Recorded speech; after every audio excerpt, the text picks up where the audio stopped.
Psalms 68, chapter 68, verse 6. சங்கீதம் 68 ஆறாம் வசனம் எல்லோருமே சேர்ந்து வாசிக்கலாம். எல்லோரும் சேர்ந்து வாசிக்கலாம். தேவன் தனிமையானவர்களுக்கு வீடு வாசல் ஏற்படுத்தி கட்டுண்டவர்களை விடுதலையாக்குகிறார். துரோகிகளோ வறண்ட பூமியில் தங்குவார்கள். தேவன் தாமே இந்த வசனத்தை ஆசீர்வதித்து நம் அனைவரோடும் கூட பேசுவாராக. God setteth solitary in families. அது குடும்பத்தை கட்டுகிறார் என்று சொல்லி வாசிக்கிறோம். வீடு வாசல் என்று சொல்லும்பொழுது நாம் பார்க்கிற கட்டிடம் அல்ல, அது குடும்பத்தை குறிக்கிறது. ஆகவே தேவன் தனிமையானவர்களுக்கு வீடு வாசலை ஏற்படுத்தி என்று சொல்லி பார்க்கிறோம். ஆகவே ஆண்டவர் தனிமையாக யாரையும் வைப்பதில்லை. அவர்களுக்கு ஏற்ற வேளையிலே குடும்பங்களை கட்டுகிறார். குடும்பங்களை ஆண்டவர் நேசிக்கிறார். முதல்ல அது நம்ம தெரிஞ்சுக்கணும் இல்லையா? குடும்பங்களை நேசிக்கிறார். குடும்பங்கள் தான் இந்த building blocks of the church. குடும்பங்களில் சமாதானம், குடும்பத்தில் அன்பு, குடும்பத்தில் நிம்மதி இருந்தால் தான் சபையில் நிம்மதியாக இருக்க முடியும். அது நாங்கள் விலக்கி சொல்ல வேண்டிய அவசியமே இல்லை. குடும்பத்தில் சமாதானமோ ஒரு நிம்மதியோ இல்லை என்று சொன்னால் சபையில் நிம்மதியாக இருக்க முடியாது. ஏன்? புகார்கள் வரும். அந்த ஒரு அவயம் பாடுபட்டால் சரீரம் முழுவதும், ஒரு அவயம் சந்தோஷப்பட்டால் எல்லா அவயமும் அது கூட சேர்ந்து சந்தோஷப்படும் இல்லையா? ஒரு அவயத்துக்கு ஏதாவது பிரச்சனை இருந்ததுனாக்கா சரீரத்தில் எல்லாமே கஷ்டப்படும். ஒரு குடும்பத்தில் சபையில் அங்கே கஷ்டம், துன்பம், சமாதானம் இல்லாத காரியம் இருக்கும் என்று சொன்னால் சபை முழுவதும் அது சமாதானமற்ற நிலைமையை கொண்டு வரும். ஆகவே சமாதானமாக இருக்க வேண்டும். தேவனுடைய அன்பு அந்த குடும்பத்தில் காணப்பட வேண்டும். அதுக்கு தான் பிரயாசப்படுறோம். பாருங்கள், இந்த குடும்பங்களில் சமாதானம் இல்லை என்று சொன்னால், திரும்பவுமாக சொல்கிறேன், சபையில் சமாதானம் இருக்காது. ஒரு போலித்தனமாக அவர்கள் வந்துவிட்டு போவார்கள். ஆனாலும் கூட அது ஆண்டவர் நேசிக்கிற சபையாக இருக்காது. குடும்பங்கள் தான் அடிப்படை. குடும்பங்கள் ஒன்றாக இருக்கும்பொழுது, ஐக்கியமாக இருக்கும்பொழுது சபையில் கூட ஐக்கியம் காணப்படும். இதை நம்ம அடிக்கடி ஞாபகப்படுத்தி கொண்டே இருக்க வேண்டும். பாருங்கள், குடும்பத்தை ஆண்டவர் நேசிக்கிறவராக இருக்கிறார். ஒரு குடும்பம் எப்படி கட்டப்படணும்னு சொன்னால், எதனுடைய அடித்தளத்தில், in what principle the family must be builded up, எந்த அடிப்படையில் ஒரு குடும்பம் கட்டப்படணும்னு சொன்னால் அந்த காரியங்களை குறித்து நாம் இப்போ வாசிக்க போகிறோம். அந்த குடும்பத்தில் முதலாவதாக என்ன இருக்க வேண்டும் என்று சொன்னால், லூக்கா சுவிசேஷம் 14ஆம் அதிகாரம் 25வது வசனம் வாசிங்க. லூக்கா 14:25.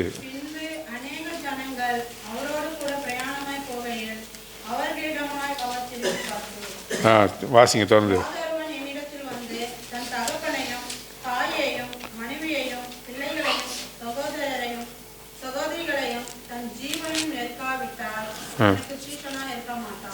முதல்ல ஒரு குடும்பம்னு சொன்னால் எனக்கு என் கணவர் தான் முக்கியம்னு சொல்லக்கூடாது. என் மனைவி தாங்க எல்லாமே அப்படின்னு சொல்லக்கூடாது. நான் என் பிள்ளைகளுக்காக தான் வாழறேன், என் பிள்ளைகளுக்காக தாங்க இந்த உயிரை பிடிச்சிக்கிட்டு இருக்கிறேன், இவங்க என்னமோ உயிரை பிடிச்சிக்கிட்டு உயிரை விடுறது மாதிரி இருக்கு இல்லையா? என் பிள்ளைங்களுக்காக தான் உயிரை பிடிச்சிட்டு இருக்கேன், இல்லைனா நான் எப்பயோ போய் சேர்ந்துருப்பேன். அதெல்லாம் அது உலகத்தார் சொல்லுவது. பாருங்கள், இங்கே நம்ம வாசிக்கிறோம், முதல்ல ஆண்டவர் தான் அந்த குடும்பத்தில் முதல்வராக அங்கே காணப்பட வேண்டும் என்று சொல்லி இந்த வசனங்களில் வாசிக்கிறோம். ஒரு நல்ல குடும்பம் என்று சொன்னால் அது ஆண்டவரினாலே கட்டப்படுகிற குடும்பமாக இருக்கிறது என்று சொல்லி நாம் பார்க்கிறோம். திரும்பமாக அந்த வார்த்தையை வாசிங்க. 14:26 வந்து தகப்பனையும்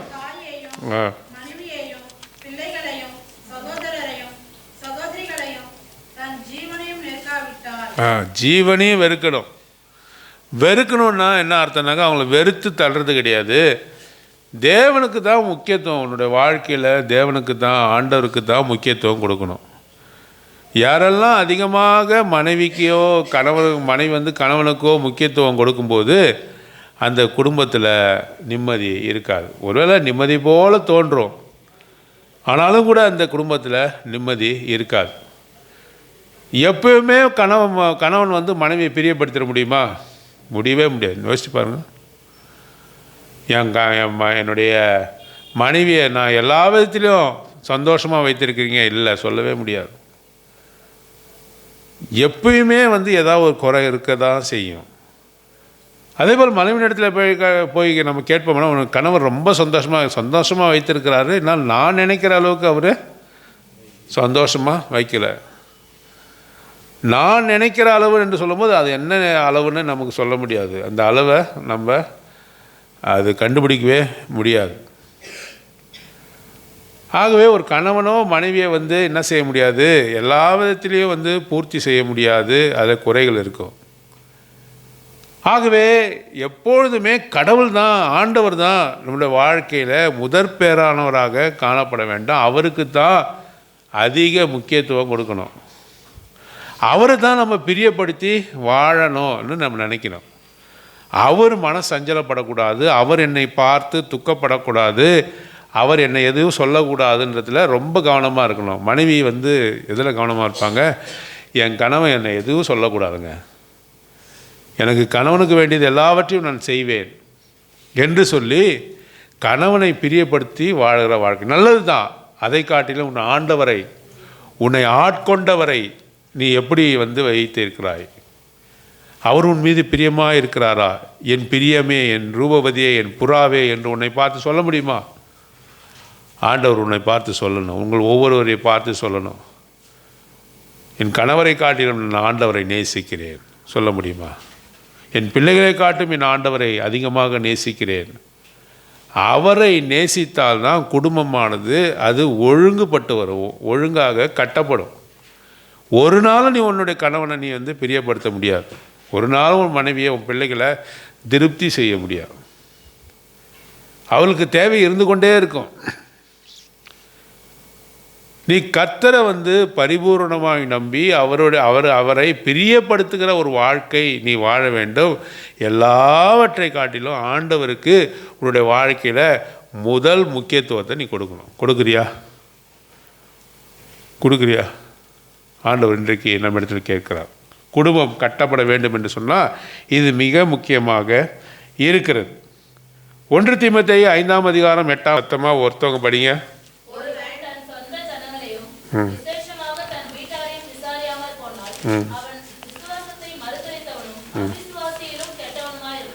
நல்லா கவனிங்க, இந்த வசனம் மிக முக்கியமான வசனம். எங்கெங்கே எடுத்து படித்தீங்க பரவாயில்ல, ஆனாலும் கூட இது மிக முக்கியமான வசனமாக இருக்குது. 1 தீமோத்தேயு 5ஆம் அதிகாரம் 8ஆம் வசனம் நல்லா கவனிங்க. ஒருவன் தன் சொந்த ஜனங்களையும் விசேஷமாய் தன் வீட்டாரையும் விசாரிக்காமற் போனான். கணவர்னாக்கா முதல்ல என்ன பண்ணணும், அவங்க வீட்டை ஒழுங்குபடுத்தி அவங்க வீட்டை விசாரிக்கிறவனாக இருக்கணும். என்னம்மா அவனுக்கு தேவைன்ட்டு வீட்டை விட்டு போயிடக்கூடாது. விசாரிக்கிறதல் என்றால் என்னென்னா கேரத்துன்னு என்ற அர்த்தம். என்ன வாசிச்சோம் இல்லையா? அவர் நம்மை விசாரிக்கிறவரானபடியால், ஹீ ஹூ கேரத் என்று அர்த்தம். நம்மை விசாரிக்கிறவனா நம்மை பொறுப்பெடுத்துக் கொள்ளக்கூடிய குடும்பத்தை வந்து என்ன செய்யணும், கணவன் வந்து பொறுப்பெடுத்துக் கொள்ளுங்க. நான் வருவேன், காலையில் உனக்கு என்ன தேவையோ பாக்கெட்லேருந்து காசை கொடுப்போம், நாமான்னு போயிட்டே இருப்போம், உன் தேவையெல்லாம் நீ தான் வாங்கி கொள்ளணும், நீ தான் பூர்த்தி செய்து கொள்ளணும் அப்படின்னு சொல்கிறவர் கணவர் இல்லை. நீ பொறுப்பெடுத்து கொள்கிறவனாக இருக்க வேண்டும். உன்னுடைய வீட்டை குறித்து பொறுப்பெடுத்து கொள்வனாக உன் சொந்த ஜனங்களையும் உன் வீட்டாரையும் நீ விசேஷமாய் விசாரிக்கணும்னாக்கா பொறுப்பெடுத்து கொண்டு அவங்களோட தேவைகளை சந்திக்கணும். நான் சபைக்கு எல்லாங்க செய்வாங்க, நான் அவங்களுக்கு செய்வாங்க, இவங்களுக்கு செய்வாங்க, அந்த ஊழியத்துக்கு செய்வாங்க, இந்த ஊழியத்துக்கு செய்வாங்க என்று சொல்லிவிட்டு வீட்டை நீ என்ன பண்ணக்கூடாது, புறந்தள்ளி இருக்கக்கூடாது. காலையிலே எழுந்திரிச்சு அவர் ஊழியத்துக்கு போயிடுவாருங்க, வீட்டில் என்ன ஒரு நிம்மதி இருக்காது. நீ முதல்ல வீட்டை கவனி. வீட்டில் வந்து சந்தோஷம் சமாதானம் அங்கே இருக்கணும். அநேகர் வந்து நான் ஊழியத்துக்கு போகிறேன் ஏன் போகிறாங்கனாக்கா வீட்டில் சந்தோஷம் இல்லை, அங்கேயாச்சும் போய் நிம்மதியாக இருக்கலாம். அதுக்கு ஒரு நொண்டி சாக்காது, லேம் எக்ஸ்கியூஸ். உன் வீட்டை நீ வந்து ஒழுங்குபடுத்தி உன் பிள்ளைங்க உன் மனைவி இவர்களை என்ன செய்யணும், நீ ஆதரிக்கணும். அவர்களுக்கு வேண்டியதை நீ செய்யணும். நீ செய்யாமல் நீ அதிக அலுவல்கள் உள்ளவரை போல நீ காணப்படக்கூடாது என்று சொல்கிறார். தன் சொந்த ஜனங்களையும் விசேஷமாய் தன் வீட்டாரையும் விசாரியாமல் போனால் அவன் விசுவாசத்தையே மறுதளித்தவன். அவன் விசுவாசி என்று சொல்லாம அவனை சொல்லவே கூடாது. விசுவாசி என்று சொல்லவே கூடாது. அதை விட ரொம்ப கீழாக சொல்கிறாரு பாருங்க. என்ன சொல்கிறாரு? அவிசுவாசிகளும் கெட்டவனா. அவிசுவாசிகள்லாம் பொதுவாக யார்? அவங்க கெட்டவர்கள், துன்மார்க்கர், தேவனை ஏற்றுக்கொள்ளாதவர்கள், மறுதளிக்கிறவர்கள் யார்? அந்நியர்கள், துன்மார்கள், கெட்டவர்கள். நீ உன்னுடைய சொந்த வீட்டை விசாரிக்காதவனாக, உன்னுடைய சொந்த தகப்பன் தாய்மாரை நீ விசாரிக்காமல், உன் மனைவியை விசாரிக்காமல், பிள்ளைகளை விசாரிக்காமல் நீ நடந்து கொண்டால் அவ்விசுவாசி பொதுவாகவே கெட்டவன் தான். நீ அவனை காட்டிலும் நீ கெட்டவன். நான் அங்கே போகிறேங்க இங்கே போகிறேங்க அப்படின்னு சொல்லி சுற்றிக்கிட்டே இருக்கக்கூடாது. முதல்ல உன்னுடைய வீட்டை கவனிக்கிறவனாக காணப்படணும். உன்னோட வீட்டில் இருக்கக்கூடியவர்களுக்கு அது சவரட்சணையை நீ செய்கிறவனாக இருக்கணும். சில பேர்லாம் சொல்கிறத பார்த்துக்கணும், நான் தான் காசு கொடுத்துட்டேன்ல,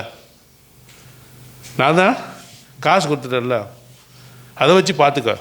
அப்படி கிடையாது. நீ என்ன செய்யணும்? அவர்களை பொறுப்படுத்தி கொண்டு அவர்களுக்கு தேவையானவற்றை நீ சந்திக்கிறவனாக காணப்பட வேண்டும். அதுக்கு அடுத்த காரியம் பாருங்கள். நீதிமொழிகள் புத்தகம் 22ஆம் அதிகாரம் 6ஆம் வசனம். நீதிமொழிகள் 22:6. நீதிமொழிகள் 22:6. இது மூன்றாவது அடித்தளமாக இருக்கிறதா? நடத்து. பிள்ளையாண்டவனை என்ன செய்யணும்? நடத்த வேண்டிய விதத்தில் நடத்தணும். பிள்ளைகள் வந்து முதல்ல நீ ஊழியம் செய்யக்கூடிய இடம் எங்கே தெரியுமா இருக்குது? வெளியே போய் செய்கிறதில்ல, உன் வீட்டில் உன் பிள்ளையின் இடத்துல நீ ஊழியம் செய்யணும். எவ்வளவு முரட்டாட்டமாக உன்னுடைய பிள்ளைகள் மாறினாலும் கூட உன்னுடைய தாழ்மையினாலே, உன்னுடைய ஆண்டவர் கொடுத்த ஞானத்தினாலே என்ன செய்யணும்? உன்னுடைய பிள்ளையாண்டானை நடத்த வேண்டிய விதத்தில் நீ நடத்தணும். ஊருக்கே போய் சுவிசேஷம் சொல்லி அங்கே நீ ரட்சிக்கிறதுக்கு ஏதுவாக நீ வேலை செய்ய, உன் சொந்த பிள்ளையை கவனிக்காமல் உன்னுடைய சொந்த பிள்ளைகள் வந்து ரட்சிப்புக்கு இல்லாமல் இருந்தால் உனக்கு எவ்வளோ பெரிய வேதனை. நினச்சி பாருங்க.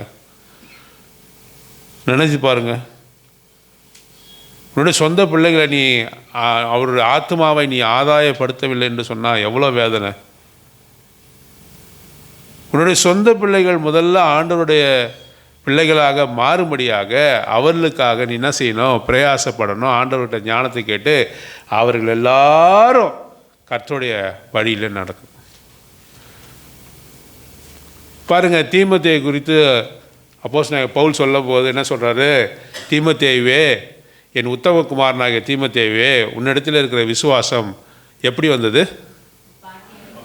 முதல்ல உன் தாயாகிய ஐனிக்காயல் இடத்திலும் உன் பாட்டியாகிய லோவிசாயிடத்திலும் இருந்த இந்த விசுவாசம் உன்னிடத்திலும் நான் பார்க்கிறேன். அப்போது 2 தலைமுறையாக அந்த விசுவாசம் வந்து மாறி மாறி வந்து தீமோத்தேயுவை அந்த விசுவாசம் அடைஞ்சிருக்கு. அப்படின்னா அவங்க பாட்டி, அவங்க அம்மா எல்லாமே தீமோத்தேயுவை பொறுப்பெடுத்து கொண்டு எப்படி விசுவாசத்துக்குள்ளாக வழி நடத்துகிறார், எப்படி விசுவாசத்துக்குள்ளாக அவனை வழி நடத்துகிறார். அவனுக்கு கர்த்தருக்கு ஏற்ற பாத்திரமாக தீமோத்தேயுவை மாற்றியிருக்கிறார்கள். அப்போஸ்தலனாகிய பவுல் வந்து தீமோத்தேயுவை பார்க்கும்பொழுது அவன் உபயோகப்படுத்துவதற்கு ஏற்ற பாத்திரமாக இருந்திருக்கிறான். பாருங்கள், ஒருவனுக்கு வந்து சொல்லி கொடுத்து எல்லா காரியத்தையும் அவனுக்கு சொல்லி கொடுத்து அவன் ட்ரெயின் அப் பண்ணி அப்புறம்தான் ஊழியத்தில் ஈடுபடுத்தணும் இல்லையா? ஆனால் தீமோத்தேயுவை அவங்க அம்மாவும் அவங்க பாட்டியும் அப்போஸ்தலனாகிய பவுல் இடத்துல ஒப்பு கொடுக்கும்போது அவன் ஆயத்தமாக தான் இருந்தான், சொன்னால் செய்கிற மாதிரி இருந்தான். அது எவ்வளோ பெரிய காரியம், எவ்வளோ பெரிய காரியம். அநேக தாய்மார்கள் ஊழியத்திற்கு பிள்ளைகளை ஒப்பு கொடுக்குறாங்க. எப்படி தான் எங்கேயுமே வேலைக்கு போகாதவங்கள துன்மார்க்கமாக ஜீவிக்கணும், நான் கர்த்தருக்குன்னு நான் ஊழியத்துக்கு ஒப்பு கொடுத்து விட்டேன். ஏன்னா நல்லா வேலை செஞ்சாக்கா நீ எங்கே வச்சுக்கல, வீட்டில் வச்சுருக்க. துன்மார்க்கமான ஜீவியம் அப்படிப்பட்டனா நான் கர்த்தருக்குன்னு ஒப்பு கொடுத்தேன். இதான் நியாயம். ஆண்டவருக்கு கொடுக்கும்போது பழுதற்ற ஆட்டை, 1 வயதுள்ள ஆட்டை ஆண்டவருக்கு கொடுக்கணும். நல்லா வேலை செய்யும்பொழுது ஆண்டவர்கிட்ட கொடுக்கணும், ஒப்பு கொடுக்கணும். எலிசாவை எலியா தேர்ந்தெடுக்கும் பொழுது எங்கே இருந்தான் எலிசா? வயல்வெளியிலே ஏறு மாடுகளை பூட்டி உழுது கொண்டு இருந்தான்,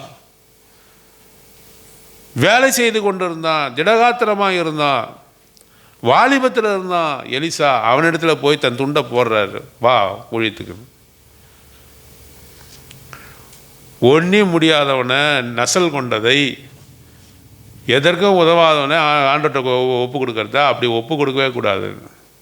திடகாத்திரமாக ஆண்டவர் பணியில் இருக்கும்போது, ஆண்டவர் பணியை எடுத்து செய்கிற பொழுது ஒப்பு கொடுக்கணும், வாலிபத்தில் ஒப்பு கொடுக்கணும். ஆகவே தான் பார்க்கணும், தீமோத்தேயுவை அப்படியாக ஆயத்தப்படுத்தி அப்போஸ்தலனாகிய பவுல் இடத்துல அங்கே கொடுத்தார்கள். அப்போஸ்தலனாகிய பவுல் அவனை பயன்படுத்தும் போது அது மகிமையாக காணப்பட்டது என்று சொல்லி பார்க்கிறோம். பிள்ளையாண்டனை நடத்த வேண்டிய வழியில் நடத்து என்று சொன்னால் உபாகமத்தின் புத்தகம் 6ஆம் அதிகாரம் 6, 7, 8, 9 வாசிக்கிறோம். என்ன சொல்லணும்? எப்போவுமே எந்த கதை பேசணும்? வீட்டில் பைபிள் கதையும் குடும்பத்தில் சினிமா கதையும் பேசக்கூடாது. குடும்பத்தில் சினிமா பாட்டை பாடக்கூடாது. அநேகர் இன்னும் கூட சில ஸ்டேட்டஸ்லாம் வைக்கிறீங்க, நான் பார்க்குறேன். அந்த ஸ்டேட்டஸில் உங்கள் படத்தோடு கூட, உங்கள் சொந்தக்காரங்களோட படத்தோடு கூட சினிமா பாட்டு வருது, தாலாட்டு பாட்டு வருது. நான் பார்க்குறேன் வாட்ஸ்அப்பில் நீங்கள் வைக்கிறீங்க. அந்த வாட்ஸ்அப்பில் என்ன மாதிரின்னு ஸ்டேட்டஸ்னாக்கா, அங்கே பர்த்டேன்னு சொல்லி சினிமாவில் பர்த்டே பாட்டெலாம் சேர்த்து வைக்கிறீங்க. அப்படி வச்சு தான் ஆகணுமா? அந்த பர்த்டே பாட்டை பாடி தான் ஆகணுமா? உங்களுக்கும் அவிசுவாசிக்கும் பிரிவினை இல்லை. அநேக வாட்ஸ்அப்பில் சினிமா பாட்டு வருது. உபாகமத்தின் புத்தகம் 6ஆம் அதிகாரத்தில் என்ன சொல்கிறார்? நீ நடக்கும்பொழுதும் படுக்கும்பொழுதும் உட்கார்ந்து இருக்கும்பொழுது தேவனுடைய வார்த்தைகளை குறித்தே அவனிடத்தில் பேசு. தேவனுடைய வார்த்தைகளை குறித்தே பேசு. அவனை நடக்க வேண்டிய வழியில் நடத்து. தெரியாமல் வாட்ஸ்அப் ஸ்டேட்டஸில் ஏதாவது வைத்தான் என்று சொன்னாலும் கூட உனக்கு பார்க்க வேண்டிய சூழ்நிலை வந்தால் இப்படி வைக்கக்கூடாது என்று சொல்லு. உலக ஜனங்கள் அப்படி இருக்கலாம், நம்ம அப்படி இருக்கக்கூடாது. பிள்ளையை நடக்க வேண்டிய விதத்தில் நடத்தணும். அதற்காகத்தான் அந்த குடும்பம், அப்போ தான் அந்த குடும்பமானது கட்டப்படும் என்று சொல்லி பார்க்கிறோம். எபேசியர் 6ஆம் அதிகாரம் 4ஆம் வசனம். எபேசியர் 4:6.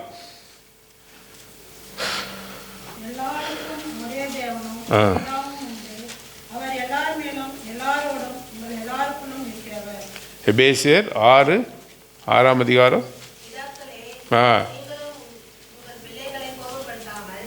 பிதாக்களே நீங்களும் கோபப்படுத்தாமல்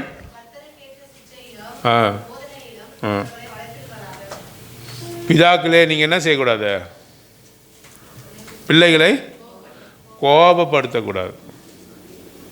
பிள்ளைகள் சில காரியங்களை செய்யும்பொழுது நீங்கள் என்ன பண்ணக்கூடாது? மிகவும் அதிகமாக கண்டிக்கக்கூடாது. இதுக்கு தான் பரம ஞானம் வேணும்னு சொல்கிறது.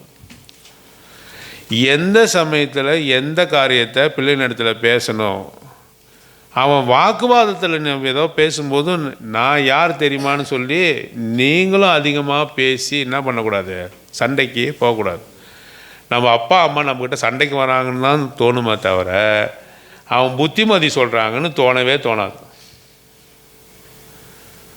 உங்கள் பிள்ளைங்க உங்கள் இடத்துல அதிகமாக பேசுகிறாங்கனாக்கா, டேய் நீ என் பிள்ளை, நான் சொல்லத்தான் கேட்கணும் அப்படின்னு கிடையாது. தொடர்ந்து அவனோடு கூட வாக்குவாதம் பண்ணக்கூடாது, முரட்டாட்டம் பண்ணக்கூடாது. எந்த சமயத்தில் எப்படி எந்த விஷயத்த சொல்லணும் அப்படின்னு உங்களுக்கு தெரியணும். அதுக்கு தான் பரமஞானம் வேணும். ஒரு முரடனை பிள்ளைகளை அடிக்கிறது போல் அடிக்கக்கூடாது. நானும் கூட சில சமயங்கள் அதை செய்திருக்கிறேன். அதற்கெல்லாம் நான் வருந்துறேன். மட்டாய் தண்டிக்கணும். ஆண்டவர் நம்ம எப்படி தண்டிக்கிறாரு? மட்டாய் தண்டிக்கிறாரு. அடித்தா கூட என்ன பண்ண, அந்த அடியினால் உயிர் போவதில்லை. முரட்டுத்தனமாக அடிக்கிறது கிடையாது. மட்டாய் தண்டித்து அவர் அரவணைத்து கொள்கிறான்ற வசனம் இருக்குது. தகப்பன்மாரே நீங்கள் கோபம் கொள்ளாதீங்க. கோபப்படுத்துவான், பிள்ளைங்கள் கோபப்படுத்துவாங்க. இப்போ உங்களுக்கு அடங்கி இருப்பாங்க. வாலிபத்தை எட்டும் போது உங்களுக்கு கோபப்படுத்துவாங்க, கோபத்தை உண்டாக்குவாங்க, சொல்கிற வேலையை செய்ய மாட்டாங்க. அப்போது நாம எப்படி இருந்தோம்? நீ என்ன பண்ணணும்? சிந்திச்சு பார்க்கணும். நீ எப்படி இருந்த அப்படின்னு நீ சிந்திச்சு பார்க்கணும். நாமளும் இப்படி தானே இருந்தோம். ஆண்டவர் நம்ம மீது கிருபையை காட்டினார், இரக்கத்தை காட்டினார். அதனால் நம்ம பிள்ளைகள்கிட்டையும் நம்ம இரக்கத்தையும் அன்பையும் காட்டி அவர்களை ஒழுங்குமுறைப்படுத்தணும், கர்த்தருக்குள்ளாக வழி நடத்தணும்னு சொல்லி நாம் அப்படிப்பட்ட ஒரு வளர்ச்சியில் பிள்ளைகளை வளர்க்க வேண்டியவர்களாக இருக்கிறோம். இது 3வது அடிப்படை. முதல்ல உன் குடும்பத்தில் யார் முக்கியமாக இருக்கணும்? எல்லாவற்றிலும் அவர் தான் முதற் பேராளனாக இருக்கணும். உங்கள் வீட்டினுடைய வாசலில் ஏது the Christ is the head of the family. அத்தோடு முடிஞ்சுதான் அவரோட கதை. அங்கே இருக்க வேண்டிதான். இந்த குடும்பத்தின் தலைவர் யார்? இயேசு கிறிஸ்துன்னு உன்னுடைய மிதில் எழுதி போட்டு உள்ள யார் தலைவர்? கணவன் தலைவர், மனைவி. இவங்க சொல்கிறாங்கல்ல, இடுப்பில் யார் இடுப்பில் சாவி தொங்குதோ அவங்க தான் என்னது? குடும்ப தலைவர், ஓனர். அப்போ பேரை மட்டும் கிறிஸ்து தான் இந்த வீட்டுக்கு தலைவர் என்று போட்டு நாமெல்லாம் தலைவராக இருக்கிறோம். அவர் சொல்கிறத கேட்பது இல்லை. எல்லாவற்றையும் என்ன செய்யணும்? அவரை சுற்றியே சூழ வேணும். அவரை தான் நடுமையமாய் வைத்து நம்ம எல்லாரும் அவரை சுற்றி இருக்கணும். யாரை காட்டிலும் எவற்றை காட்டிலும் நாம் கர்த்தரைத்தான் அதிகமாக நேசிப்பேன். என் புருஷனை ரொம்ப நேசிக்கிறீங்கன்னு சொன்னாக்கா அவருக்கு தகுதியானவன் அல்ல. முதல்ல ஆண்டவர் தான். என் மனைவி அதிகமாக நேசிக்கிறேன்னு சொன்னால் நீங்கள் ஆண்டவருக்கு தகுதியானவர் அல்ல, கடவுள் தான் முதல்ல. என்னோடய பிஸ்னஸ் அதிகமாக நேசிக்கிறேன்னு சொன்னால் நீங்கள் ஆண்டவருக்கு தகுதியானவன். வேலையை அதிகமாக நேசிக்கிறேன்னு சொன்னால் நீ கர்த்தருக்கு பிரியமானவன் அல்ல. அவரைத்தான் அதிகமாக நேசிக்கணும். ரெண்டாவது அடித்தளமாக குடும்பத்தினுடைய அடித்தளம் என்னமோ பார்த்தோம்? குடும்பத்தை விசாரிக்கணும். நீ வெளியே போய் ஊழியம் செய்கிறதோ, நீ பெரிய ஆளைய ஊழியக்காரனாக காட்டிக்கிறதோ அது பெரிய முக்கியத்துவம் இல்லை. நீ உன் குடும்பத்தில் உள்ள பிள்ளைகளை வழி நடத்தும். உன் குடும்பத்தை போஷிக்கணும்னா உன் குடும்பத்தோடு தரித்து இருக்கணும். உன் குடும்பத்தில் எல்லா விதமான சவரட்சணையும் கொடுக்கணும். அவர்களை ஆதாயப்படுத்தணும். அவர்களுக்கு வேண்டியதை செய்யணும். இல்லைன்னா குடும்பமாக நீ இணைக்கப்படாத, தனியாகவே வாழ்ந்துட்டு போ. குடும்பமாக இணைக்கப்பட்ட பிறகு உன் மனைவி பிள்ளைங்களுடைய அவர்களுடைய அபிலாஷைகளை நீ பூர்த்தி செய்து அவர்களோடு கூட ஐக்கியமாக இல்லைனாக்கா நீ ஏன் கல்யாணம் திருமணம் பண்ணியிருக்கிற? ஆகவே இதை நீ செய்யணும். அப்படி செய்யாதவன் எப்படிப்பட்டவனாக இருக்கிறான்? அவிசுவாசிலும். சத்தமாக சொல்லுங்களேன். அவிசுவாசி பொதுவாகவே கெட்டவன் தான். அவிசுவாசியிலும் நீ யாரு? நீ கெட்டவன். ஆகவே பிஸி பாடியாக இருக்காதீங்க. எனக்கு இங்கே வேலை இருக்குது, அங்கே வேலை இருக்குது, இங்கே வேலை இருக்குது. சும்மா வீட்டை விட்டு எப்போ ஓடுவோன்றதுல நீ கண்ணோக்கமாக இருக்கக்கூடாது. பிஸி பாடி என்ன ஒரு வார்த்தை இருக்குது. எனக்கு அதிக அலுவல் இருக்குதுன்னு ஓடுகிறதுலே நீ இருக்காத. திட்டு வாங்கினாலும் எங்கே இரு? வீட்டில் இருந்து திட்டு வாங்க. எவ்வளோ வேணால் திட்டட்டும். ஆக அவிசுவாசிலும் கெட்டவனாக இருப்பாய். நீ உன் குடும்பத்தை போஷிக்கவில்லை என்று சொன்னால் அதுக்கடுத்து அடித்தளமாக குடும்பத்தில் அடித்தளமாக பிள்ளைகள் வராங்க. பிள்ளைகள் என்ன செய்யணும்? விளையாடுற சமயத்தில் விளையாடணுமா? என்னது? பிள்ளைகளை நடத்த வேண்டிய விதத்தில் நடத்தணும். இந்த பிள்ளைகளை நடத்த வேண்டிய தனி ஞானம் வேணும். அது பரம ஞானம். அது ஞானத்தெல்லாம் பயன்படுத்தி உன் பிள்ளைகளெல்லாம் கட்டுப்படுத்தவே முடியாது. பிரதர், நான் சொல்கிறதே கேட்க மாட்டேது. ஏன் கேட்கணும்? நான் சொல்கிறதே கேட்க மாட்டேறான் பிரதர், ஏன் கேட்கணும்? நீ உன் சுய ஞானத்தை பயன்படுத்தி உன் பிள்ளைங்களை அடக்கணும்னு நினைக்கிறா. உட்காரானா உட்காரு, ஏந்தருனா ஏந்தரு. நீ செய்யாத, நீ தொடாத என்ன நீ பண்ணுற. அப்படி கிடையாது. பரம ஞானம் வேணும். அந்த பரம ஞானம் என்ன செய்யும்? எல்லா விதமான அமைதலுக்குள்ளாக அவர்கள் ஏற்றுக்கொள்ளும் விதமாக அவர்களை வழி நடத்தும். அந்த ஞானத்தில் தான் நீங்கள் என்ன பண்ணணும்? பிள்ளைங்களை டீல் பண்ணணும். பரம ஞானத்தில் தான் அவங்கள என்ன பண்ணணும்? அவங்கள அனுசரிக்கணும். அப்போ அவர்கள் முரட்டாண்டம் பண்ணும்போது நீ எப்படி இருந்தன்னு நினச்சிக்கணும். நீ ஒழுங்கா, நீ ஓகேம்மா. ஒரு நாள் என் பையன் கேட்டான், ரேங்க் கம்மியாக வந்தபோது, நீ என்னப்பா ரேங்க்குன்னு கேட்டான். பையன் கேட்டான், என்னடா இவ்வளோ பணம் செலவு பண்ணி படிக்க வைக்கிறேன், என்ன ரேங்க் எடுத்து வச்சுருங்க, நீங்கள் என்ன ரேங்க்கு? உடனே என்னோட அம்மா அப்பா என்னதாம்மா ரேங்க்கு அப்படின்னு என் மனைவிட்ட போய் கேட்குறான். அப்போ என்ன, இதே என்னுடைய ரேங்கே நீ கேட்டேடா, உன் ரேங்க்கு தெருவு தாண்டா, நான் காட்டலாமா தெருவை? தெருவில் போய் நில்லுடா. சில பேர்லாம் என்ன பண்ணுறாங்க, கக்கூசில் பூட்டி வைக்கிறாங்க, டாய்லெட்டில் போடா உள்ள டாய்லெட்டு. என் ரேங்காப்பா, நான் எங்கள் அப்பா அம்மா ஒன்றை மாதிரி ப்ரைவேட் ஸ்கூலில் படிக்க வைக்கல. உனக்கு கொடுக்கப்பட்ட பேகு எனக்கு கொடுக்கல, எனக்கு மஞ்சள் பை கொடுத்தாங்க. காலை உணவு எங்கள் வீட்டில் கிடையாது, எங்கள் வீட்டில் நான்வெஜ்ஜே கிடையாது. எங்கள் வீட்டில் சாப்பாடு இருக்கும், கொஞ்சமாக இருக்கும். எனக்கு டியூஷன் வைக்க மாட்டாங்க. நீ என்ன படிக்கிறேன்னு, எனக்கு என்ன படிக்க போகிறேன்னு எனக்கு ஆலோசனை சொல்வதற்கு கூட ஒருத்தவங்க இல்லை. இதுக்கு அடுத்து இதை படிக்கணும், இதுக்கு அடுத்து இதுக்கு படிக்கணும், எனக்கு ஆலோசனை சொன்னேன். அதனால் உன்னை விட கம்மியான ரேங்க் தான்ப்பா நான் எடுத்தேன், ஆனால் இதெல்லாம் உனக்கு கொடுக்கப்பட்டிருக்கு, இப்போ சொல்லுன்னு சொல்லணும். இதுக்கு ஞானம் வேணுமா வேணாமா? என்னை எப்படிரா கேட்கலாம், வெளியே போய் நில்லான்னு சொல்லலாமா? சொல்லக்கூடாது. அதான் பரம ஞானம் வேணும். பிள்ளைகளை மெதுவாய் மட்டாய் கண்டித்து அவர்களை நடத்தணும். அப்போ தான் கர்த்தருக்குள்ளே வருவான். அவர்கள் கர்த்தருக்குள்ளாக கட்டப்படுவது மிக மிக முக்கியம். உனக்கு பிள்ளையாக இருப்பதை காட்டிலும் கர்த்தருக்கு அவன் பிள்ளையாக மாறணும். கவனிங்க. உங்கள் பிள்ளைங்கள்லாம் யாரோட பிள்ளைகளாக மாறணும்? உனக்கு பிள்ளையாக இருப்பதை காட்டிலும் அவன் யார்? கர்த்தருக்கு பிள்ளையாக அவனை மாற்றணும். அதுதான் உன்னுடைய மைண்டில் இருக்கணும், உன்னுடைய புத்தியில் அதுதான் இருக்கணும். இவன் ஏன் பிள்ளை, நான் என்ன வேணா செய்வேன், அப்படி இல்லை, அப்படின்னு நீ செய்யக்கூடாது. கர்த்தருக்கு நாம் அவனை ஒப்பு கொடுத்துருக்குறோம். நாம் என்ன, அவர் தான் அவனுக்கு தகப்பனாக இருக்க, நாம் அவருக்கு சொல்கிறது கேட்டு அவனுக்கு சவரட்சணை செய்யணும், அவர்களுக்கு சவரட்சணை செய்கிறோம்.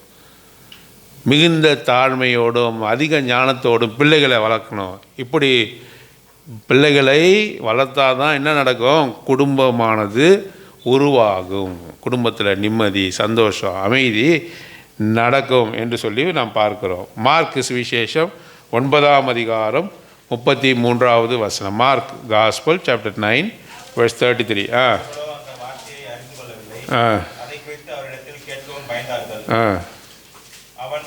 அவர் தப்பு நமக்கு வந்து வீட்டிலே இருக்கும்போது அவர்களை நோக்கி, நீங்கள் வழியிலே எதை குறித்து உங்களுக்குள்ளே தர்க்கம் பண்ணீர்கள் என்று கேட்டார்.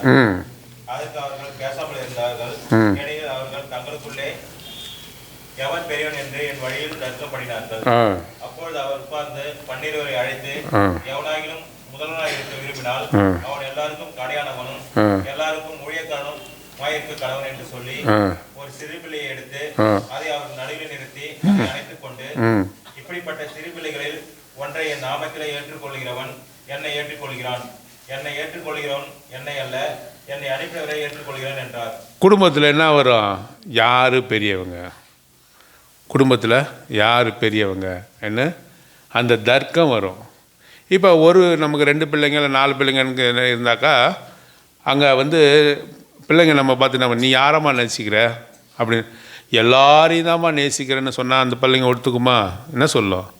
என்ன அதிகமாக நேசி, என் தம்பியை காட்டிலும் என்னை அதிகமாக நேசி, என் அக்காவை காட்டிலும் என்னை அதிகமாக நேசி என்று சொல்லி அவர்கள் சொல்லுவார். நம்முடைய செயல்பாடுகள் கூட என்ன இருக்கும்? சில சமயங்களில் செயல்பாடுகள் எப்படி இருக்கும்? இவன் ஆம்பளை பிள்ளை, இவனுக்கு 2 அதிகமாக கொடு. நீ பொம்பளை பிள்ளை தானே, உனக்கு 1 தான். வித்தியாசத்தை காட்டு செயல்பாடு. உன்னை நேசிக்கிறமான்னு சொல்லிட்டு என்ன செய்வோம்? வித்தியாசத்தை செயல்பாடுகளில் காட்டும். அப்படி இருக்கக்கூடாது. குடும்பத்தில் கூட ஒருத்தருக்கு ஒருத்தர் என்ன பண்ணணும்? அவர்கள் ஒருத்தருக்கு ஒருத்தர் கீழ்ப்படிந்து என்ன செய்யணும்? ஒருத்தருக்கு ஒருத்தர் உதவி செய்து விட்டு கொடுக்கிறவர்களாக இருக்கணும். விட்டு கொடுக்கிறவர்களும் கெட்டு போவதில்லை என்று சொல்லி நம்ம பார்க்கிறோம். வீடுகளில் விட்டு கொடுத்து போகணும், விட்டு கொடுத்து போகணும். ஒருவன் நான் பெரியவனாக இருக்கிற விரும்புறியா? என்ன நடக்கும் அடுத்தது? நீ எல்லாரை விடையும் தாழ்மையாக இருக்கும். இப்போ பாருங்கள், எனக்கு சில விஷயங்கள் தெரியும். என் குடும்பத்தில் இருக்கிறவங்க பேசும்போது என்னை விட அதிகமாக தெரிஞ்ச மாதிரி பேசுவாங்கன்னு வச்சுங்க, பேசுகிறாங்கன்னு வைத்துக்கொள்வோம். அப்போ நான் என்ன பண்ணோம்? தற்காலம் பண்ணலாமா? என்ன பண்ணலாம்? உனக்கு தாம்மா அதிகமாக தெரியும், எனக்கு தெரியல. உனக்கு தான் அதிகமாக தெரியும், எனக்கு தெரியாதுன்னு சொல்லணும். விட்டு கொடுத்து போகணும், தாழ்மையை காட்டணும். இதுதான் குடும்பத்தை அங்கே கட்டும் என்று சொல்லி பார்க்கிறோம். அடுத்த காரியம் எபேசியர் 5ஆம் அதிகாரம் 22வது வசனம். எபேசியர் 5.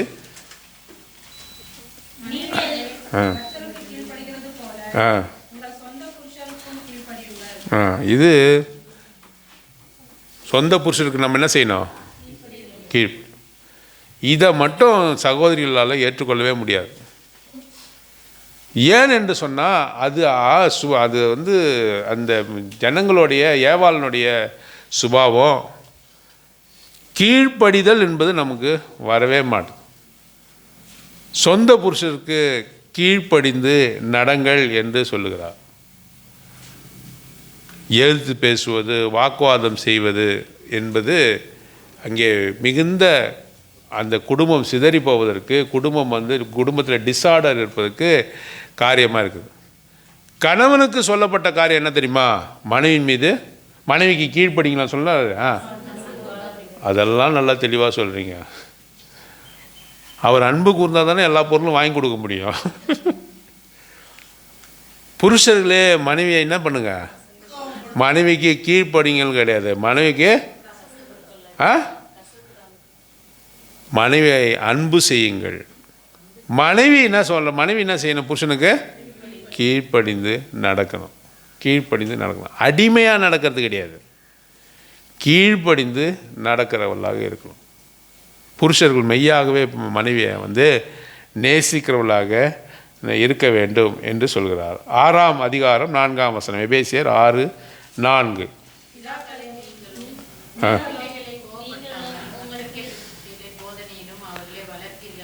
இதே தான் திரும்ப சொல்கிறாரு. பிள்ளைகளே, பிதாக்கள் எப்போதுமே பிள்ளைகள் என்ன பண்ணுவாங்க? கோபப்படுத்துவாங்க. அப்படி கோபப்படுத்தாதீங்க என்று சொல்கிறார்.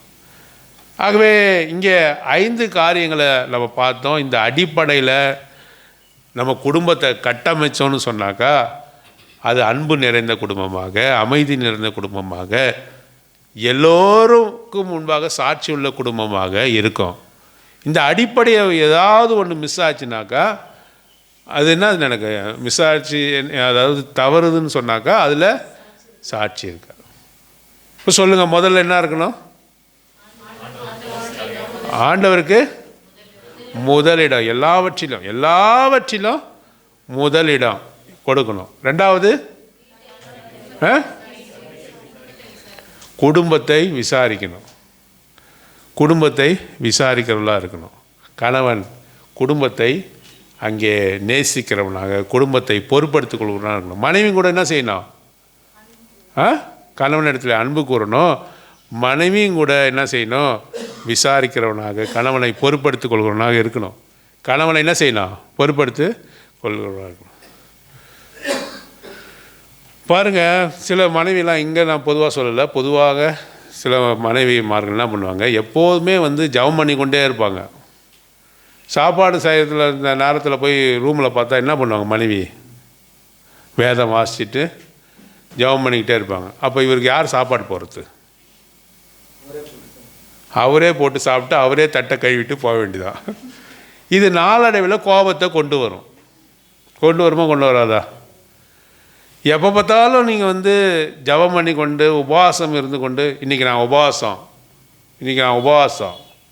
இன்றைக்கி நான் வந்து வேதத்தை படிக்கிறேன் அப்படின்னு சொல்லி நீங்கள் அப்படி இருந்தீங்கன்னாக்கா அது கோபத்தை கொண்டு வரும்.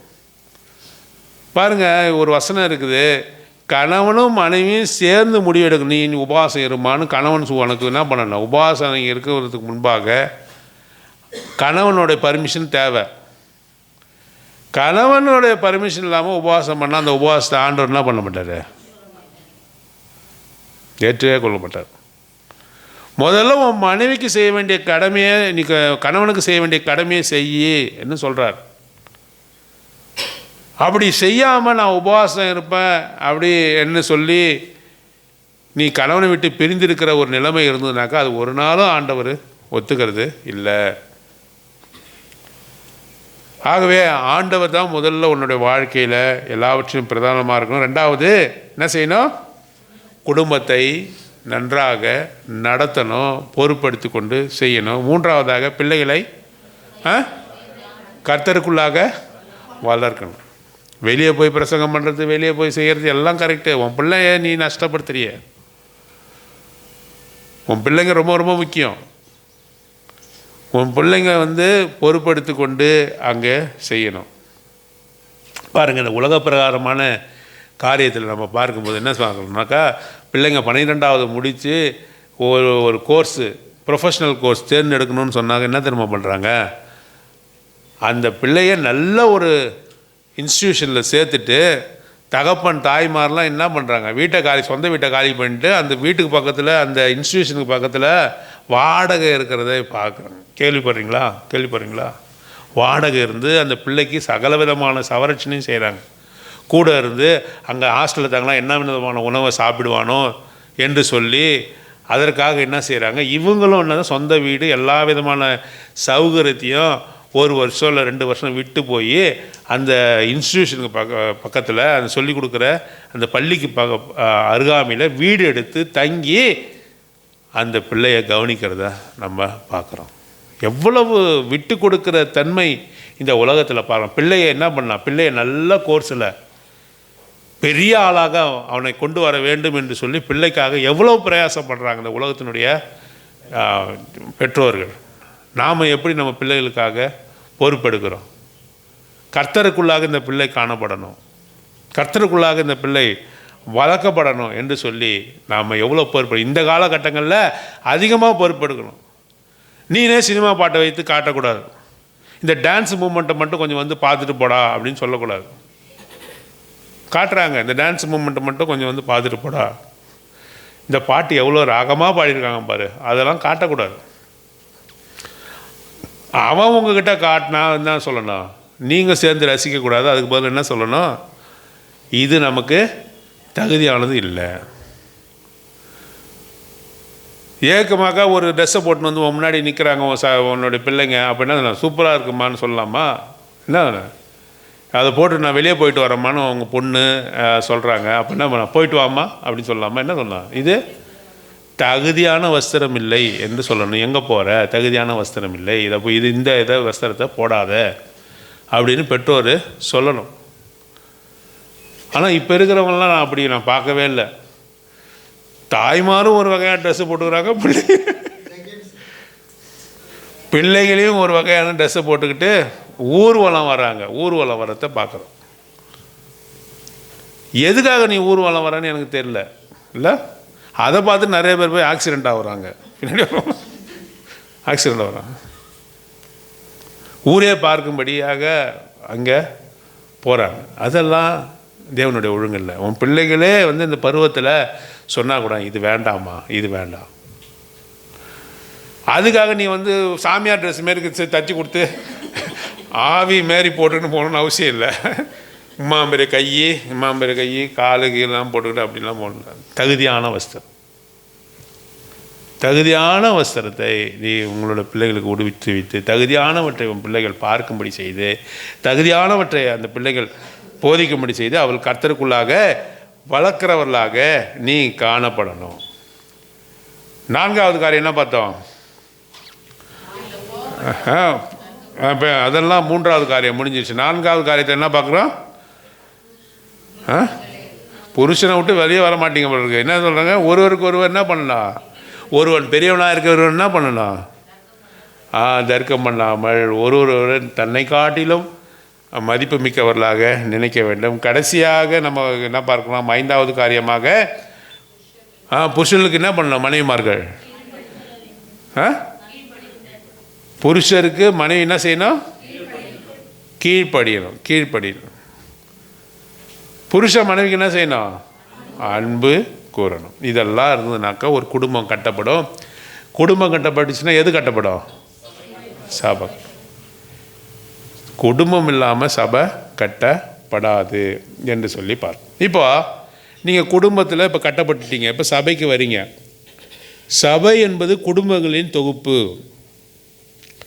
சபையில் வரும்போது ஒரே குடும்பமாக இல்லை, சபை என்பது குடும்பங்களின் தொகுப்பு. ஒவ்வொரு குடும்பமும் வருது, அதில் குடும்பங்களின் தொகுப்பாக வருகிறது. ஒரு 2-3 வார்த்தையை மாத்திரம் நம்ம பார்த்து முடிக்கலாம். இப்போ சபைக்கு வரீங்க, உங்கள் குடும்பம் இந்த 5 அடிப்படையில், இந்த 5 பிரின்சிபலில் உங்கள் குடும்பம் உறுதிப்பட்டிருக்கு. பிள்ளைகள் நல்லா வளர்த்துருக்கீங்க, தன்னுடைய சொந்த கணவன் மீது அன்பு காட்டியிருக்கீங்க, கர்த்தருக்கு முதலிடம் கொடுத்துருக்கீங்க.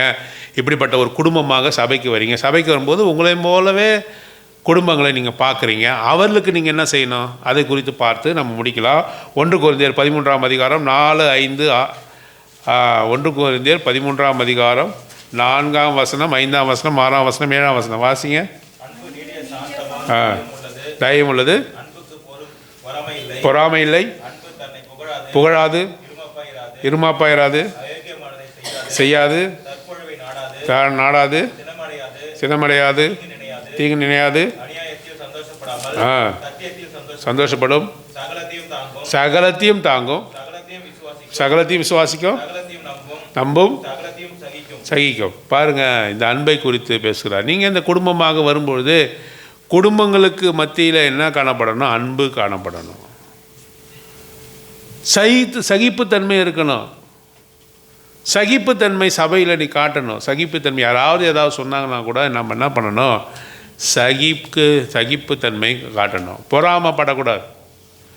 பொறாமை வருவதற்கு வாய்ப்பு இருக்கிறது. பொறாமை, தற்புகழ்ச்சி, எனக்கு தன்னை குறித்து புகழ்ந்து சொல்லக்கூடாது. தாழ்மையாக இருக்க கற்றுக்கொள்ளணும். இதெல்லாம் சபையில் வரும்பொழுது உன்னுடைய சகோதர சகோதரி இடத்துல காட்ட வேண்டிய பணிவாக இருக்கிறது. எபேசியர் 4ஆம் அதிகாரம் 2ஆம் வசனம் 3ஆம் வசனம். எபேசியர் 4:2-3. மிகுந்த மனத்தாழ்மை, சாந்தமும் நீடிய பொறுமை உடையவர்களாய், அன்பினால் ஒருவர் தாங்கி, இந்த குடும்பங்கள் வரும்பொழுது இங்கே சமாதானம் நிலவ வேண்டும் என்று சொன்னால் என்ன பண்ணணும்? ஒருவருக்கொருவை தாங்கணும். அது மாத்திரமில்லை, என்ன செய்யணும்? நீடிய பொறுமையாக இருக்கணும். ஒருவரை காட்டிலும் ஒருவர் அதிக கனமுள்ளவர்கள் என்று மதித்து நடக்க வேண்டியதை நாம் இங்கே பார்க்குறோம். இப்படி ஒரு குடும்பம் இன்னொரு குடும்பத்தை என்ன செய்யணும்? மதித்து நடக்கணும். தற்புகழ்ச்சியாக நம்ம இருக்கக்கூடாது. எனக்கு என் குடும்பம் உயர்ந்தது, வசதியில் உயர்ந்தது, பணத்தில் உயர்ந்தது, நீங்கள் தாழ்ந்தவர்கள் என்று சொல்லி கிறிஸ்துவ ஆண்டவரை ஏற்றுக்கொண்டவர்கள் மத்தியில் எந்த ஒரு வித்தியாசமும் இல்லை, இருக்கக்கூடாது என்று சொல்லி பாருங்கள். அடுத்ததாக இந்த குடும்பங்களுக்கு மத்தியில் இருக்கக்கூடிய காரியத்தை நாம் பார்க்கும்பொழுது கலாத்தியர் 6ஆம் அதிகாரம் 2ஆம் வசனம். 6ஆம் அதிகாரம் 2ஆம் வசனம் வாசிங்க. ஒருவர் பாரத்தை ஒருவர் சுமந்து, ஒருவர் பாரத்தை ஒருவர் சுமக்கணும். ஒருவருக்கு கஷ்டம் இருந்தால் இன்னொருத்தவர் என்ன பண்ணணும்? அவர்களுக்கு கை கொடுக்கணும். நீயும் ஒரு 10 கிலோ அவங்க பாரத்தை ஏற்றி அனுப்பிடக்கூடாது. நீங்கள் ஏற்கனவே சுமக்கிறீங்க, இன்னும் கொஞ்சம் சுமந்துங்க அப்படின்னு சொல்லி நீ உன் பேச்சினாலே பேசி அனுப்பிடக்கூடாது. அவங்களுடைய பாரத்தை குறைக்கும் விதமாக நீ நடந்து கொள்ள வேண்டும் என்று சொல்லுவேன்.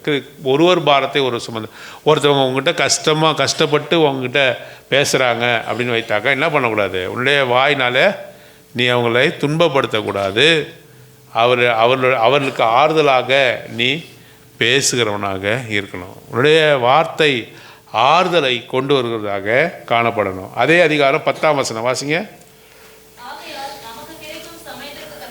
நமக்கு கிடைக்கும் சமயத்திற்கு தக்கதாக யாவருக்கும் விசேஷமாக யாருக்கு செய்யணும்?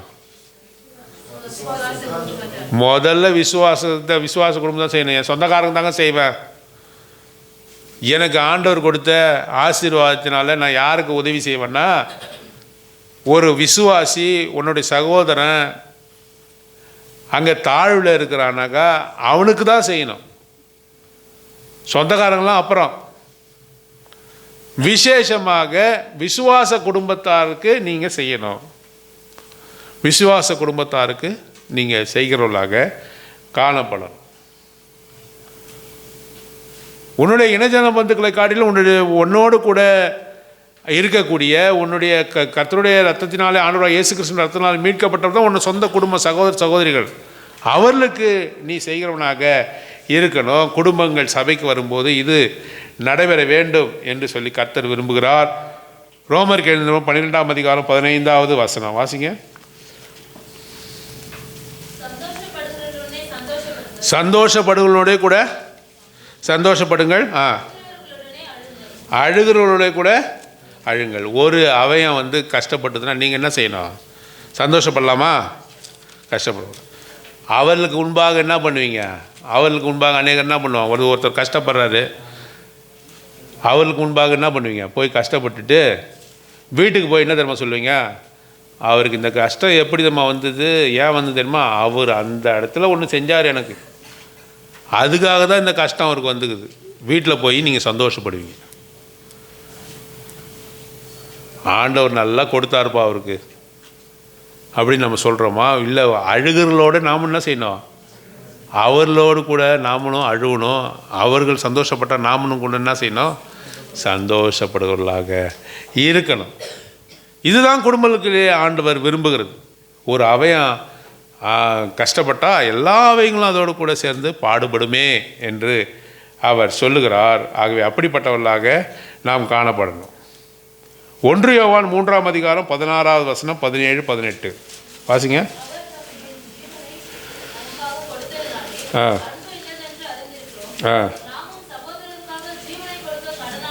நாமும் சகோதரருக்காக என்ன செய்யணும்? ஜீவனை கொடுக்கிறவர்களாக காணப்படணும். ஒருவன் இந்த உலகத்தினுடைய ஆஸ்தி உடையவனாக இருந்து தன் சகோதரன் குறைச்சல்ல வாழறான், இவன் ஆஸ்தி இருக்கிறது என்று கண்டு நான் உதவியே செய்ய மாட்டேன் என்று சொல்லி இருதயத்தை அடைத்து கொண்டிருந்தா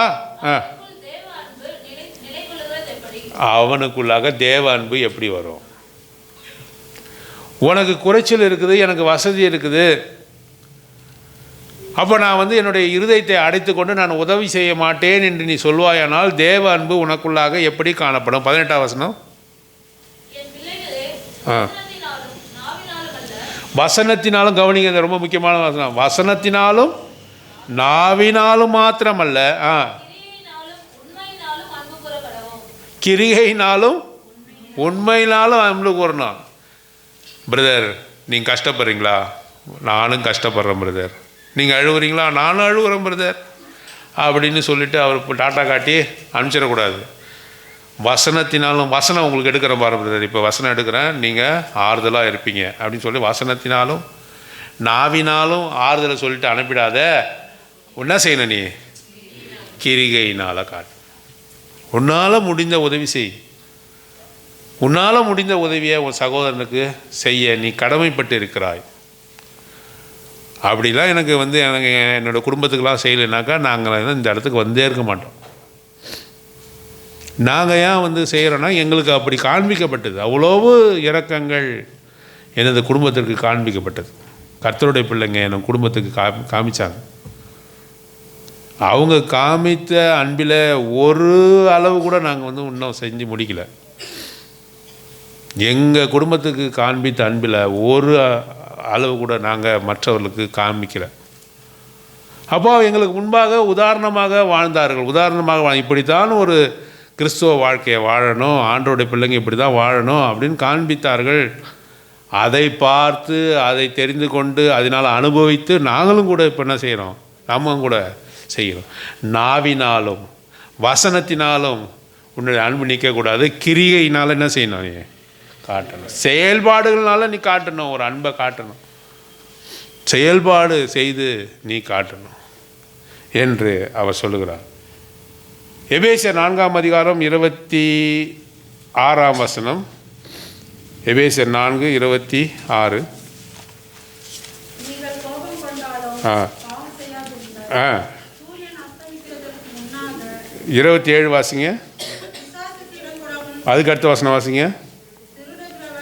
திருடுகிறவன் திருடுகிறவன் இனி இனி திருடாமல் திருடாமல் குறை சொல்கிறவனுக்கு கொடுக்கத்தக்கதாக என்னது குறை சொல்லுவார்? இல்லை, குறைச்சல் உள்ளவனுக்கு. குறைச்சல் உள்ளவனுக்கு கொடுக்கத்தக்கதாக ஆ தனக்கு உண்டாயிருக்கும்படி ஆ தன் கைகளினால் நலமான வேலை செய்து ஆ பிரயாசப்பட கடவன். இந்த வசனம் புரிஞ்சுதா உங்களுக்கு? என்ன புரிஞ்சுது? ஒருத்தவன் குறைச்சலில் இருக்கிறான், தாழ்வில் இருக்கிறான். நீ உனக்கு சம்பாதிக்கக்கூடிய திறமையை கொடுத்துருக்காரு ஆண்டவர். நீ சம்பாரித்து எதுக்காக நீ சம்பாதிக்கணுமா? என் குடும்பத்துக்காக தாங்க நாங்கள் சம்பாதிக்கிறோம், என் பிள்ளைங்களுக்காக தான் சம்பாதிக்கணும். குறைச்சல் உள்ளவன் அவன் மேன்மை பெற அவனுக்கு உதவி செய்யத்தக்கதாக நீ என்ன செய்யணும்? வேலை செய்யணும். நீயே வேலை செஞ்சு நீயே பண்ணிக்கணும். நீ சொல்கிறதுக்கு அதிகாரம் உனக்கு கிடையாது. ஆண்டவர் என்ன சொல்கிறார? அவனுடைய குறைச்சலை நீ சந்திக்கும்படியாக, குறைச்சல்னா அவனுடைய தாழ்வை சந்திக்கும்படியாக, அவனை இல்லாமையை போக்கும்படியாக நீ என்ன செய்யணும்? கையினாலே பிரயாசப்பட்டு வேலை செய்து வீட்டுக்கு எடுத்துன்னு போகக்கூடாது. யாருக்கு கொடுக்கணும்? குறைச்சல் உள்ளவனுக்கு கொடுக்கணும். எவ்வளோ பெரிய உன்னதமான வார்த்தையாக இருக்குது பாருங்கள். இப்போ நான் சம்பாதிக்கிறது எனக்கானது அல்ல. என்னுடைய குடும்பம் சந்திக்கப்பட்ட பிறகு என்னுடைய சகோதரனுடைய குடும்பம் சந்திக்கப்படணும். ஆண்டவர் அப்படிப்பட்டவர்களை தான் சபையில் வைத்து அவர் தம்முடைய ஆலயத்தை அவர் கட்டுகிறார் என்று சொல்லி பார்ப்போம். இப்போ இந்த நம்ம ஏற்கனவே முதல் பகுதியில் பார்த்தோம் இல்லையா? குடும்பத்தை அவர் என்ன செய்கிறார்? குடும்பத்தை கட்டணும். குடும்பத்தை கட்டாமல் குடும்பத்தின் மீது ஆண்டவர் குடும்பத்தை நேசிக்கிறார். இந்த குடும்பம் 5 தத்துவங்களுக்கு கீழாக இருக்கிறது. சொல்லுங்கள். 1 முதல்ல ஆண்டவர். 2வது குடும்பத்தை பொறுப்பெடுத்துக் கொள்ளணும். விசாரிக்கணும், பொறுப்பெடுத்துக் கொள்ளணும். குடும்பத்தினுடைய அங்கத்தினரில் பொறுப்பெடுத்துக் கொள்ளணும். அடுத்தது பிள்ளைகளை என்ன செய்யணும்? ஞானத்தோடு வழி நடத்தும். கோபப்படுத்தாமல் பிள்ளைகளை ஞானத்தோடு. முதல் ரட்சிக்கப்படுகள் யார் தெரியுமா? உனக்கு கொடுக்கப்பட்ட ஆத்மா எது தெரியுமா? பிள்ளைகள் தான். என் பிள்ளைங்க என்ன போலவே இருக்கணும்னு ஆண்டவரை ஏற்றுக்கொள்ளணும்னு அவசியமே இல்லை. அவர் வழி தப்பி போகிறதுக்கு அநேக வாய்ப்பு இருக்குது. உன்னுடைய ஆத்மாவை கணக்கு பார்ப்பார். எப்போ ஆண்டவர் அவருடைய வருகையில் நீ எத்தனை ஆத்மா எனக்காக சம்பாதிச்சேன்னாக்கா முதல் ஆத்மாவை எங்கே யார் நிற்கணும்? அவனுக்கு பின்னாடியே பிள்ளைங்க தான் நிற்கணும். யார் யாரோ பக்கத்தில் நிற்பாங்க. இவரால் தாங்க நாங்கள் வசனம் சொன்னார், நான் ஏற்றுக்கணும் என்ன. அவன் பிள்ளைங்க எங்கே நிற்பாங்க? நரகத்துக்கு போயிடுவாங்க. அது நல்லா இருக்குமா? உனக்கு கொடுக்கப்பட்ட முதல் ஆத்மா என்ன தெரியுமா? அவன் பிள்ளைங்க தான். அவங்க கர்த்தருடைய வழியில் இருக்க வேண்டும். ஆகவே நடக்க வேண்டிய வழியில் அவர்கள் என்ன செய்யணும்? நீ நடத்த வேண்டும். அவள் உட்காரும்போது, எழுந்திருக்கும் போது, படுக்கும்போதும் இவைகளை குறித்தே நீ பேச வேண்டியவனாக இருக்கணும். அப்புறம் என்ன செய்யணும்? அதுக்கு அடுத்த காரியம் தர்க்கம் பண்ணாமல், குடும்பத்தில் தர்க்கம் பண்ணக்கூடாது. ஒருத்தர் தர்க்கம் பண்ணுறாரு, எனக்கு எல்லாம் தெரியும்னாலும் எனக்கு ஒன்றும் தெரியாதுன்னு போகணும். அதுக்கு ஒரு மனசு வரணும். எனக்கு தெரியலதாங்க, எனக்கு தெரியலதான் அப்படின்னு சொல்லணும். இது மனைவி தான் சொல்லணுமா? கணவன் எப்போவுமே தெரிஞ்சவராக சொல்லணும், மனைவி தெரியலன்னு சொல்லணுமா? அப்படி இல்லை. மனைவி தெரியுதுன்னு சொன்னால் கூட என்ன பண்ண? நீ உனக்கு அதை விட அதிகமாக தெரிஞ்சால் கூட தெரியாது. சொல்ல முடியுமா? அப்படி சொல்ல முடியுமா? ஹீட்டட் ஆர்குமெண்ட்டே இருக்கக்கூடாது. ரொம்ப உஷ்ணமாக குடும்பங்களில் அங்கே சத்தம் இருக்கவே கூடாது. கூக்குரல் இருக்கவே கூடாது. கூக்குரல், சத்தம், இதுக்கெல்லாம் விசுவாசினுடைய வீட்டில் எந்த விதமான அறிகுறியும் இருக்கக்கூடாது. ஆகவே ஒருவருக்கு ஒருவர் நம்ம தாழ்மைப்படணும், ஒருவருக்கு ஒரு விட்டு கொடுக்கணும், ஒருவருக்கு ஒரு புத்தி சொல்லி குடும்பத்தை நடத்தணும். கடைசியாக நம்ம என்ன வாசித்தோம்? குடும்பத்தினுடைய அடிப்படை என்னது? 5வது, புருஷர்களே கீழ்ப்படியுங்களா? பத்தியா எப்படி வசனத்தை எப்படி மாற்ற முடியும்னு கரெக்டாக வந்து சொல்கிறாங்க பாருங்க. புருஷர்ல கீழ்ப்படியுங்க. அது சொல்லலையே மனைவிகளே சொந்த புருஷருக்கு கீழ்ப்படியுங்க. புருஷர்கள் என்ன செய்யணும்? அன்பு கூறணும். அன்பு மனைவி மீது அன்பு கூறணும். கடமையாக இல்லை, சந்தோஷமாக அன்பு கூறணும். இப்போ இந்த குடும்பம் ரெடி ஆகிடுச்சு. இது ஒரு பரலோக குடும்பமாக இருக்குது. இந்த குடும்பங்கள் என்ன செய்யுது? சபைக்கு வருது, ஆண்டவருடைய மந்தைக்குள்ளாக வருது. அப்போ அந்த மந்தைக்குள்ளாக வரும்போது முதல்ல என்ன நடக்கணும்? குடும்பங்களுக்குள்ளாக என்ன இருக்கணும்? அன்பு இருக்கணும். அன்பு, பொறாமை, அன்பிலே பொறாமை இல்லை, அன்பிலே எந்த விதமான காழ்ப்புணர்ச்சி இல்லை, அன்பு நிறைந்த குடும்பங்களாக அங்கே காணப்படணும் என்று சொல்லி பார்க்குறோம். அதுக்கு அடுத்ததாக என்ன பார்க்கணும்? ஒருவருக்கு ஒருவர் தாங்கணும். Very good. கலாத்தியர் 6:2, கலாத்தியர் 6:10 வாசி. ஒருத்தவனுக்கு குறைச்சல் உண்டானால் என்ன செய்யணும்? நீ வேலை செய்து அவனுக்கு கொடுக்கணும். நான் வேலை செய்து அவனுக்கு என்ன கொடுக்குறதுன்னு கேட்கவே கூடாது. நான் வேலை, இதெல்லாம் வித்தியாசமாக இருக்குல்ல. நான் வேலை செய்து நான் ஏன் அவருக்கு கொடுக்கணும்? அப்படி கிடையாது. நீ வேலை செய்து அவருக்கு கொடுக்கணும்.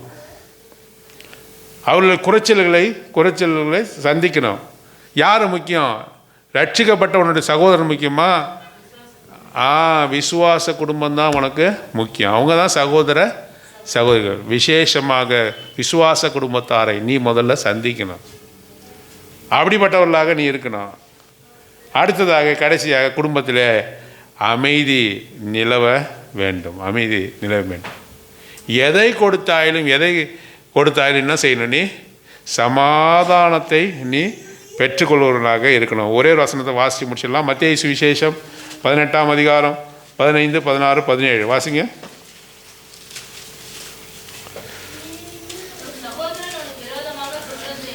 உன்னது சகோதரன் உனக்கு எதிராக குற்றம் செய்தால் போய் உணர்த்து.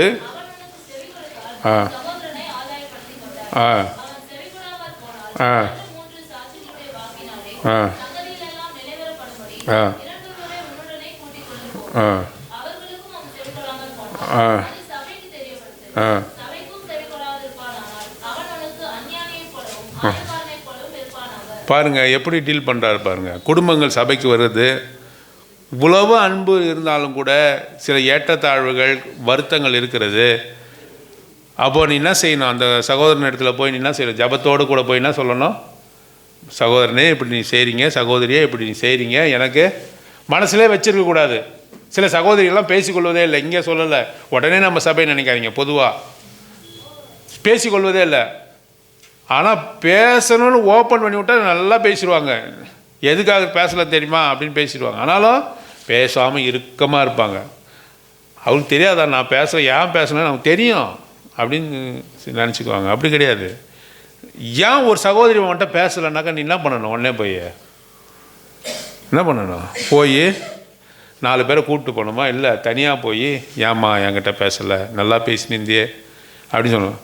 அப்போ அவங்க சொல்லும்பொழுது அவங்க என்ன பண்ணுவாங்க? அந்த குறைகள் நீங்கள் மன்னித்து கொள்ளுமா, நான் தெரியாமல் செஞ்சுட்டேன், உனக்கு இந்த வார்த்தையை புறங்கூறியிருப்போம். ஒரு சமயம் இந்த சகோதரியை பற்றி இன்னொரு இடத்துல தவறாக சொல்லியிருப்போம், அது இவங்க காதுக்கு வந்திருக்கும், அதனால் உங்கள்கிட்ட பேசாமல் இருப்பாங்க. அப்போ நீ என்ன செய்யணும்? நான் மன்னிச்சுங்க, தவறாக தான் சொல்லிட்டேன், மன்னிச்சிங்கன்னு சொல்லி சீக்கிரமாக சீர் பொருந்தணும். அது அங்கே சீர் பொருந்தோம்னா 4 பேரை கூப்பிட்டு போய் அங்கே என்ன பண்ணணும்? 4 பேர்னா வெளியில் இருக்கிற ஆளா, சபையில் இருக்கிற ஆளை, சபையில் இருக்க விசுவாசிகளை கூப்பிட்டு போய் அழைச்சிட்டு போய் அங்கே சீர் பண்ணணும். அப்படியும் அவன் சீர் பண்ணலாம். என்ன பண்ணணும்? எவ்வளோ இறங்கி போகிறாங்க பாருங்கள். எல்லாம் தவறு பண்ணிட்டேன், மன்னித்து கொள்ளு அப்படின்னு. அப்படியும் அவனை மன்னிக்கவே மாட்டான் அப்படின்னு சொன்னாங்க. என்ன பண்ணான்? சாதாரண மொழியில் சொன்னால் தண்ணி தெளித்து விட்டுடுன்னு சொல்கிறார். சாதாரண மொழியில் அவ்வளோதான். இதுக்கு மேலே என்ன செய்ய முடியும்?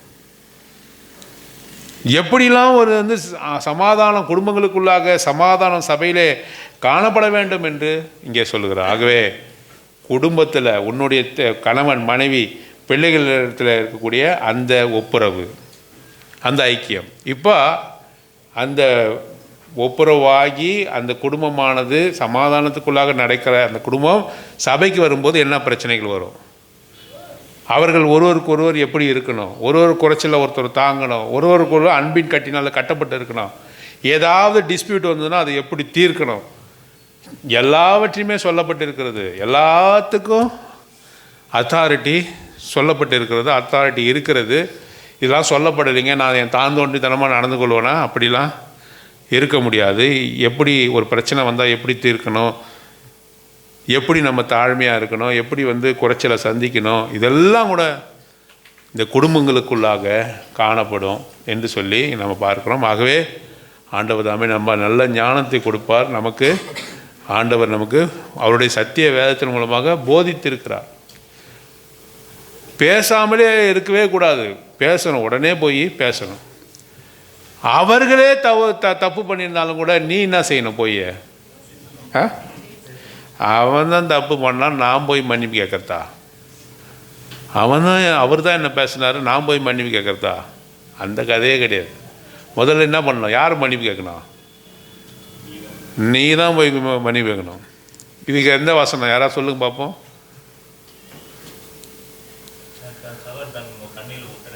கண்ணில் உத்தரம் இல்லை.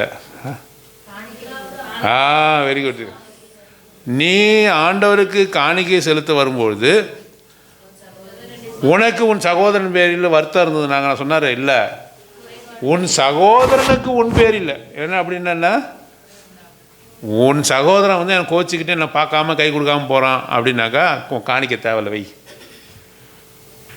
சகோதரனே, உனக்கு என் மேலே என்ன வருத்தம் அப்படின்னு போய் என்ன பண்ணணும்? அவனோடு கூட ஒப்புரவாக்கி பிறகு என்ன செய்யணும்? காணிக்க. அப்போது அதை நான் ஏற்றுக்கொள்வேன் என்று சொல்கிறார். உனக்கு அவன் மேலே வருத்தம், அதை பற்றி கேட்கலாம். அவனுக்கு அவன் மேலே என்ன வருத்தம் அதை சொல்லவே மாட்டான். நீ என்ன பண்ணோம்? சொல்லிட்டு வானா? போய் கேட்டால் சொல்லுவானா? நீ வரேன்னு சொன்னால் 6 மணிக்கு உங்கள் வீட்டில் பேசலான்னு இருக்கேன் பிரதர் அப்படின்னு சொன்னீங்கன்னா கதவை பூட்டிட்டு போயிடுவான். நீ என்ன பண்ணா? நீ பூட்டிட்டு போயிட்டுன்னு வரக்கூடாது. நீ என்ன பண்ணா? ஒளிஞ்சு போய் 9 மணிக்கு போய் அங்கே உட்காந்துருக்கணும். அவன் எப்போ வருவான்னு பார்த்து அவங்ககிட்ட என்ன பண்ணான்? ஒப்புரவாகணும். ஒப்புரவாக்குதல் என்பது மிக மிக முக்கியம். அப்படி இல்லைன்னா ஆண்டவர் உன்னை ஏற்றுக்கொள்ள மாட்டார். ஆகவே சபையில் குடும்பங்களுக்கு உள்ளாக இருக்கக்கூடிய ஐக்கியத்தை நாம் பார்த்தோம். 3 காரியங்களை பார்த்தோம், அதில் 5 காரியங்களை பார்த்தோம். இப்படிப்பட்ட ஒரு வாழ்க்கையை செய்ய தேவன் தாமே நமக்கு உதவி செய்வாராக. ஜெபித்து நாம் முடிக்கலாம்.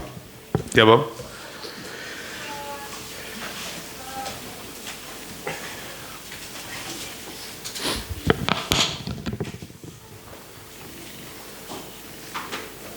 இயேசுவின் குடும்பம் ஒன்று உண்டு, அன்பு